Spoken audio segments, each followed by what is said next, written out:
Welcome to your entertainment ticket. I'm John Delia, and this is Al McGee. That's right. And we saw a movie, and it's, about our age group, no? It's called Golden Boys. It's not like, now this is not a hilarious movie like Golden Girls, no. But this is called Golden Boys. It's supposed to be a comedy. Though, why did they call it Golden Boys? Because you would think of Golden Girls, Yeah, because of the golden age, I guess. But, and you would have thought it was going to be some kind of a sitcom, but it really ended up not being some melancholy melodrama. Yeah. This had David Carradine in it. It had Rip Torn. When you see these guys, if you go see the movie, you'll recognize every one of them. They're older actors. Charles Durning was in this. John Savage shows up. Wow. And Bruce Dern is in this. And Mariel Hemingway. Yep. It's got a cast of names, stars, old stars. Julie Harris. That must have been why the Golden Girls, like the Golden Boys, because it was all the old actors. Yeah, all the old actors. And I was saying, well, why do I want to sit through a movie like this? Why do I want to see these old guys? Yeah. Well, I will admit the story was a little melancholy. It was interesting. Set in 1905 about these three guys. They used to be on ships, so they finally decided to retire from the sea and live together.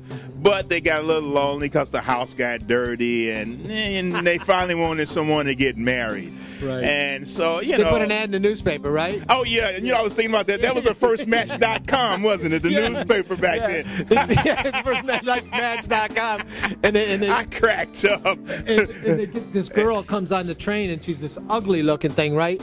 Yeah, and then they got afraid, but of course, Mariel Hemingway. It ends up being Mariel Hemingway because there was a switch in the bags. But that's no giveaway. Yeah, but the thing was, this movie was supposed to be like a little bit of a love story, and they tried to make it a little bit of a comedy. But it just dragged on. Yeah, it dragged on. And it really didn't go much of anywhere. Well, part of it is, I feel, because they didn't have enough money for more script development. Yeah. Also, they didn't have enough money for sets, and definitely costumes and makeup. They didn't have enough money for that at all. At all. And it didn't give you the feeling that was 1905.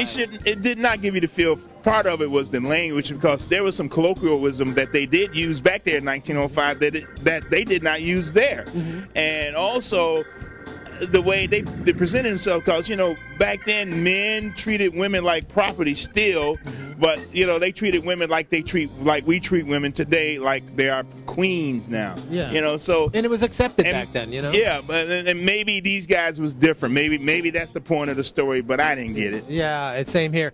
Now the thing is, this. By the way, this was filmed all up in Cape Cod. Beautiful scenery.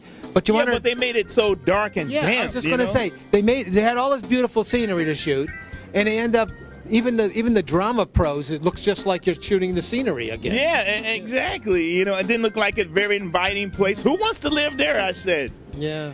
But I did enjoy the story somewhat. Yeah. And it wasn't that bad. And it was interesting watching all these actors and actresses perform together. So that's one thing I liked about it. I did like Rip Torn's performance of the old Kaji, the captain, who happens to be the one selected that he's got to marry the girl that comes. That part was pretty funny. And I liked Mariel Hemingway's performance. Yeah, I like her performance too. But, she didn't do a lot in the film. And, and you had to decide, do I really like her? Well, she was so, middle role that, you can't hate her, but you really can't cheer for her either. Exactly. And you knew where the story was going to lead to in the end anyway. Well, what would you give it? How many palm trees would you give this? I'm trying to think of the audience and who would really enjoy this. But let me look at it as the whole movie. I got to give it 1.5 palm trees. Actually, I'm going to give it 2.5 palm trees because it's a walk down memory lane. Who?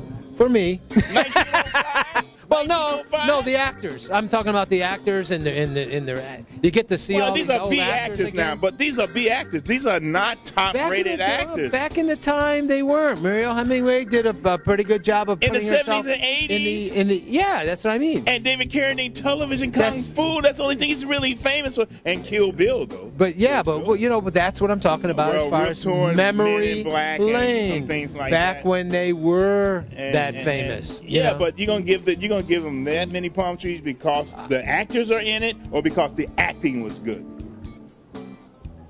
I think because the acting was good and the actors in it, but I don't think the storyline was any good. No, totally. I will admit the acting was okay, but storyline, yeah, that's why I give it a 1.5 palm tree. Well, we differed only a palm tree, but I'm going to stick with it. That's right. 2.5 palm trees. That's right. And thank you for joining us. I hope you like our reviews and stop by and see us often, like every day and the day after.